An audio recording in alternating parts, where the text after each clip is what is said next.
பிரிட்டனில் உங்களுக்கு பிடித்தமான இல்லங்களை சொந்தமாக்கிக் கொள்ள எப்பொழுதும் நாடுங்கள் Shri estate agent accountancy and tax. எங்களை மிக விரைவாக சந்திக்கும் போது நாங்கள் மிக விரைவாக உங்களுக்கு அந்த வீட்டு பிரச்சனையை தீர்த்து உங்களுக்கு ஒரு சொந்த வீட்டுக்காரராக நாங்கள் மாற்றி அமைச்சு தருவோம். 333 ரெய்னர்ஸ் லேன், பினா. தமிழ் உறவுகளே வணக்கம். London Rayners Lane Sri estate agent நிறுவனத்தில் இருந்து உங்களோடு நாங்கள் பேசுகின்றோம். வணக்கம் ராஜன் அவர்களே. வணக்கம். வணக்கம். சென்ற வாரம் நீங்கள் தந்த தகவல்கள் பேங்க் ஆஃப் இங்கிலாந்து என்ன நடவடிக்கையை மேற்கொண்டிருந்தது என்பதை பற்றி நீங்கள் எடுத்து கூறியிருந்தீர்கள். இந்த வட்டி வீதத்தை குறைக்க இருக்கின்ற நிலைமை பற்றியும் நீங்கள் எடுத்து கூறியிருந்தீர்கள். அவ்வாறு வட்டி வீதம் குறைக்கப்படுகின்ற பொழுது வீடுகள் வாங்குவது என்பது இலகுவாக இருக்குமா, கடினமாக இருக்குமா? அது பற்றி நீங்கள் தான் விளக்க வேண்டும். நிச்சயமாக ஒரு நல்ல கேள்வி. ஏனென்று சொன்னால் அந்த வட்டி வீத விடயம், இன்ஃப்ளேஷன், அதாவது பணவீக்கம், வட்டி வீதத்தில் ஒரு மாற்றம் வரும்போது உண்மையாகவே நிறைய மக்கள் போட்டி போட்டு வீட்டை வாங்குவினோம். அப்போ நான் தமிழ் மக்களுக்கு நான் இந்த நேரத்தில் ஒரு விடயத்தை தெரிவிக்க வேண்டிய ஒரு கட்டாய தேவை இருக்குது. ஏனென்று சொன்னால் வார மாதம் 19ஆம் தேதிக்கு பிறகு பேங்க் ஆஃப் இங்கிலாந்து தன்னுடைய வட்டி வீதம் இப்போ தற்போது 3.75 இருக்கிறத 3.5 நிச்சயமாக கொண்டுறதுக்கான நிறைய வாய்ப்புகள் இருக்குது. இப்போ அதுக்கு பிறகு நீங்கள் வீடுகளில் பார்க்க வெளிக்கிடுவீர்களாக இருந்தால் போட்டியாக இருக்கும். ஆகவே தற்போது தமிழ் மக்கள், அதாவது ஒரு கிட்டத்தட்ட ஒரு 40% வீடு இல்லாமல் இருக்கும் தமிழ் மக்கள் விரைவாக வீடுகளை பார்க்குற பட்சத்தில் நாங்கள் அதுக்கான விடயங்களை செய்து இந்த வீட்டு சொந்தக்காரர்களாக ஆக்குவோம். ஆனால் அதுக்கு பிறகு 19ஆம் தேதி பிறகு வரை நீங்கள் வெயிட் பண்ணுவீர்களாக இருந்தால் வீட்டின் விலையை நீங்கள் கூட கொடுத்து தான் வாங்க வேண்டி இருக்கும். ஏன்னு சொன்னால் கடந்த 2 மாதமாக வீட்டின் விலை ஒரு 5-10% வீழ்ச்சியில் இருந்த ஒரு நிலவரம். தற்போது தான் அந்த இன்ஃப்ளேஷன் மாற்றம் சடன்லியாக ஏற்பட்டதால் வார மாதம் பேங்க் ஆஃப் இங்கிலாண்டும் தன்னுடைய வட்டி வீதத்தை 0.25% குறைக்கிறதால கிட்டத்தட்ட நீங்கள் பார்த்தீங்கள் என்றால் அடுத்த மாதம் அளவில் வீட்டின் விலையில் அதிகரிக்கக்கூடிய மாதிரி இருக்கும். அப்போ அந்த வேளையில் வீடுகளை நீங்கள் வாங்க முற்படும் போது அந்த போட்டி கடுமையாக இருக்கும். ஆகவே எங்களுடைய தமிழ் சமூகம் அதற்கு முந்த வேணும். அதுக்கு முதல் என்ன சந்திக்கிறவர்களுக்கு இலகுவாக குறைந்த, அதாவது மார்க்கெட் ப்ரைஸை விட 5-10% குறைவாக நாங்கள் அந்த வீடுகளை வாங்கக்கூடிய மாதிரி இருக்கும். அதாவது ஒரே இடத்தில், உதாரணமாக நாங்கள் இப்பொழுது இருந்து பேசிக்கொண்டிருக்கின்ற இடம் ரெய்னர்ஸ் லேன் என்று எடுத்துக்கொண்டால், இந்த ரெய்னர்ஸ் லேன் பகுதியிலேயே ஓரிடத்தில் விலை ஒரு விதமாகவும் இன்னொரு இடத்தில் விலை இன்னொரு விதமாகவும் இருப்பதற்கான காரணம் என்ன? அது அப்படித்தான் இருக்குமா? இது ஒரு நல்ல ஒரு கேள்வி. ஆனால் உண்மையாக நீங்கள் சொல்கிறது 100% நடந்துட்டு இருக்குது. நீங்கள் என்னென்னு சொன்னால், இப்போ ரெய்னர்ஸ் லேன் ஸ்டேஷனுக்கு கிட்ட ஒரு ப்ரைஸும் கொஞ்சம் தள்ளி ஒரு என்னென்னு சொல்கிறது ஒரு 10-15 நிமிஷம் நட தூரத்தில் இருக்கிற வீடுகள்லையும் சரியான விலையிலே ஒரு பெரிய ஒரு மாற்றம் ஒன்று கடந்த 2 மாதமாக இருந்தது. உண்மையாகவே மார்க்கெட்டில் இருந்தது.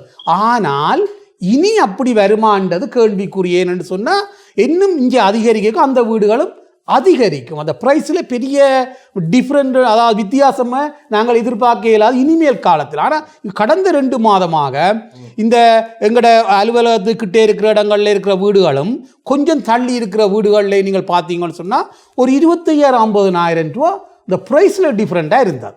ஸோ இப்போ இனி, அதாவது வார மாதம் மட்டும் எல்லா இடமும், அதாவது என்னென்னு சொல்கிறேன்னு சொன்னால் இந்த விலையில் ஒரு பாரிய மாற்றம் பெறதுக்கான வாய்ப்பு நிறைய இருக்குது. அதாவது எக்கனாமிக் தற்போது வரையும் பிரித்தானியாவுக்கு எக்கனாமிக் வளர்ச்சி இல்லாமல் இருந்தது. அதாவது ஒரு மந்த நிலைமையிலே இருந்தது. தற்போது தான் இது ஒரு வளர்ச்சி. இன்றைக்கு தான் அந்த இன்ஃப்ளேஷன் குறைஞ்சு எங்களுக்கு அந்த வளர்ச்சியின் அடிப்படை விடயத்தை காண்பிச்சிருக்கு. ஆகவே இனி இது தொடர்ந்து வளரக்கூடிய வாய்ப்பு நிறைய இருக்கு. எப்பொழுதுமே வீடு வாங்க முற்படுகின்ற பொழுது முற்பணம், டிபாசிட் என்பதுதான் மிகப்பெரிய பிரச்சனையாகவே இருக்கும். இப்பொழுது இருக்கின்ற நிலைமையில் அதில் ஏதாவது மாற்றம் வந்திருக்கின்றதா? அது பற்றி நாங்கள் அடிக்கடி நினைவூட்டி கொள்ள வேண்டும். ஏனென்றால் வீடு வாங்குவது என்பது இலகுவான விடயமும் அல்ல. நீங்கள் இலகுவாக பல விடயங்களை எடுத்து கூறுகின்றீர்கள். நிச்சயமாக அதனை கேட்கின்ற பொழுது இலகுவாக வாங்கிவிடலாம் போன்று இருக்கும். ஆனால் விடயத்துக்கு வருகின்ற பொழுதுதான் ஒவ்வொன்றாக கவனிக்கின்ற வேளையில் தான் அதனுடைய தாற்பயம் புரியும். இப்பொழுது நான் கேட்பது என்னென்றால் டிபாசிட். அதான் நீங்கள் சொன்ன மாதிரி இப்படித்தான் மோகேஜ் செய்கிற விடயம் என்று சொல்வது மிக கடினமான விஷயம். அப்போ நாங்கள் எங்களோட மக்களுக்கு அதை இலகுவாக ஆக்கி கொடுக்குறோம். இலகுவாக குறைஞ்ச டிபாசிட் என்று சொன்னால் அவர்களிடம் நிறைய இன்கம் இருக்கணும். அதாவது எங்களோட மக்களை பொறுத்தவரையில் பார்த்தீங்கன்னு சொன்னால் 35-40%, அதாவது 25,000 இருந்து 35,000 வரையும் தான் அவர்களுடைய பேசிக் salary. ஸோ இப்போ அதுக்குள்ளே அவர்களுக்கு 6 லட்சம் 7 லட்சத்துக்கான வீட்டை நாங்கள் வாங்கி கொடுக்கணும். அப்போ அதுக்கான சட்ட ரீதியான வழியில் நான் அணுகி அவைகளுக்கு எப்படி அந்த வீடுகளை வாங்கலாம் என்ற விடயங்களை கவனத்தில் எடுத்து, அதாவது குறைஞ்ச டிபாசிட்டா 20% இருக்கணும். குறைஞ்ச இன்கம் உள்ள ஆட்கள் குறைஞ்சது 20% டிபாசிட் இருக்கணும். கூடுதலான இன்கம் இருக்கிறவர்கள் 10%, 15% கூட வீடுகளை வாங்கலாம். ஆனால் அப்படி வாங்குற விடயம் எங்களோட சமூகத்தை பொறுத்தவரையில் மிக குறைஞ்ச வீதம் தான். என்னென்னு சொன்னால் எங்களோட சமூகத்தில் பார்த்தீங்கன்னா 40% கிட்ட 25 35 வரையும் தான் அந்த அவன் இன்கம் வருது. ஆகவே அதை வச்சு தான் நான் இன்றைக்கு கிட்டத்தட்ட பார்த்தீங்கன்னு சொன்னால் 25,000 தமிழ் மக்களுக்கு இந்த கடைகளையும் வீடுகளையும் சொந்தமாக 25 வருஷமாக வாங்கி கொடுத்தது இந்த குறைஞ்ச வருமானத்தால் தான். கூடுதலான வருமானம் இருக்கிறவர்கள் சிலோட பேங்குக்கும் போய் கேட்பினோம். இப்போ எங்கள்கிட்ட வர்ற எங்களோட மக்களுக்கு எப்படி என்றாலும் ஒரு வீட்டை வாங்கி கொடுத்துருவோம். எதிர்காலத்தில் எல்லாம் டிஜிட்டல் மயமாக்கப்படுகிறது. அப்போ அதுக்கு பிறகு நாங்கள் ஒவ்வொரு பெனிக்கும் பேங்குக்கு வர்றதுக்கான எவிடன்ஸுகளை காட்டுவோம். அதோட என்னென்னு சொல்கிறது, மணி லாண்ட்ரிங் லோ இனிமேல் காலத்தில் ஒவ்வொரு பெனிக்கும் ஆதாரத்தை கேட்க போயினோம். அப்போ அப்படியான ஒரு விடயங்கள் வரும்போது எங்களோட மக்கள் மிகவும் மிகவும் ஒரு கடினமான நிலைமைக்கு ஆளாகினோம். அந்த விடயங்கள் எல்லாம் வெகு விரைவில் வர்றதால எங்களோட மக்கள் மிக விரைவாக வந்துச்சுனோம்னு சொன்னால் அந்த பிரச்சனைகள் வர முதலே அவர்கள் ஒரு வீட்டுக்கு சொந்தக்காரராக நாங்கள் மாற்றி அமைச்சு தந்துடுவோம். இல்லையென்றால் எதிர்காலத்தில் வீடு வாங்குறோன்றது மிக கடினமாக இருக்க போகுது. அதாவது கூடிய வருமானம் உடையவர்கள் குறைந்த டிபாசிட் முற்பணத்தை செலுத்தி தங்களுடைய வங்கி கடனை பெற்றுக்கொள்வதற்கு வாய்ப்பு இருக்கிறது. குறைந்த வருமானம் இருப்பவர்கள் அதிகமாக முற்பணம் செலுத்த வேண்டும், டிபாசிட் தேவை. நிச்சயமாக நிச்சயமாக.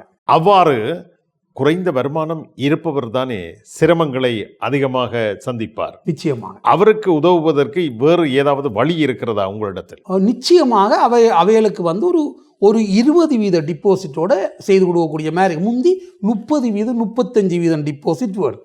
அப்போ இப்போ ஒரு 20% டிபாசிட்டோடையே அவைகளுக்கு செய்து கொடுக்கக்கூடிய வாய்ப்பு இருக்குது. மற்றும்படி குறைஞ்ச டிபாசிட் உள்ளவர்கள் லூட்டன், மில்டன் கிங், கவுண்ட்ரி அப்படியான பக்கங்களில் தான் அவைகள் வீடுகளை வாங்கலாம். லண்டனுக்குள்ள $500,000 மேலே தான் அநேகமாக எல்லா ப்ராப்பர்ட்டியும், அதாவது நான் சொல்கிறது லண்டன் ரவுண்டுக்குள்ளே பார்த்தீங்கன்னு சொன்னால் 500,000 தான் அந்த ஒரு நல்ல வீட்டை வாங்கக்கூடிய மாதிரி இருக்கும். அதாவது ஹெரோ போன்ற இடங்கள்ல எல்லாம் 600க்கு மேலே தான் நல்ல வீடுகளை வாங்கக்கூடிய மாதிரி இருக்கும். ஆகவே அவர்கள் ஒரு குறைஞ்சது 20%, 25% டிபாசிட் இருந்தால் குறைஞ்ச வருமானமாக இருந்தாலும் நாங்கள் அந்த வீடுகளை வாங்கி அதை வாடகை கொடுக்குற மாதிரி ஒரு விடயத்தை செய்து பின்னர் அதில் வசிக்கக்கூடிய மாதிரியான விடயங்களை செய்யலாம். எடுத்த வீட்டுக்கு போய் அதில் வசிக்கணும்னு சொன்னால் மிக கடினமாக இருக்கும். நாங்கள் எல்லா விடயத்தையும் செய்ய வேணும், எல்லாம் சட்ட ரீதியாக செய்ய வேணும். அவர்களுக்கு எதிர்காலத்தில் எந்த விதமான பிரச்சனையும் பெறக்கூடாது. அந்த வகையில் நான் அவர்களுக்கு சட்டத்தில் என்ன விதங்களை பயன்படுத்தி அவர்களை அந்த சட்ட ரீதியாக எல்லா விடயத்தையும் நான் செய்வித்து அவர்களுக்கு ஒரு வீட்டுக்கு சொந்தக்காரர்களாக்கி பின்னர் அவர்கள் அங்கே குடிபோக, அதாவது அவர்கள் இருக்கக்கூடிய மாதிரியான விடயங்களை சிறப்பாக செய்து கொடுத்துருக்கிறார். முக்கியமான விடயத்தை நீங்கள் குறிப்பிட்டீர்கள். அதாவது ஒருவர் வருகின்ற பொழுது அவர் பணம் எடுத்து வந்தால் அந்த பணத்தை உரிய இடங்களுக்கு கொடுத்துவிட்டு வீட்டை வாங்கி கொடுத்து விடலாம். ஆனால் சட்ட ரீதியாக என்னென்ன நடைமுறைகள் தேவையோ அவற்றை நீங்கள் கவனிப்பது என்பது அவர்கள் எதிர்காலத்தில் பிரச்சனைகளை சந்திக்காமல் இருப்பதற்கு அவர்களுக்கு உதவும் ஒரு பணியாகவும் இருக்கின்றது. நிச்சயமாக. அதால நாங்கள் 25 வருஷமாக இந்த மார்க்கெட்டில் தொடர்ந்து பயணிக்கிறோம். உங்களுடைய இந்த பணி மென்மேலும் சிறக்க வேண்டும் என வாழ்த்துகிறோம். இன்னும் புதிய புதிய தகவல்களோடு அடுத்த நிகழ்ச்சியில் சந்தித்துக் கொள்வோம். நன்றி. வணக்கம். வணக்கம். பிரிட்டனில் உங்களுக்கு பிடித்தமான இல்லங்களை சொந்தமாக்கிக் கொள்ள எப்பொழுதும் நாடுங்கள் Shri estate agent accountancy and tax. எங்களை மிக விரைவாக சந்திக்கும் போது நாங்கள் மிக விரைவாக உங்களுக்கு அந்த வீட்டு பிரச்சனையை தீர்த்து உங்களுக்கு ஒரு சொந்த வீட்டுக்காரராக நாங்கள் மாற்றி அமைச்சு தருவோம். 333 Rainers Lane, Pinner.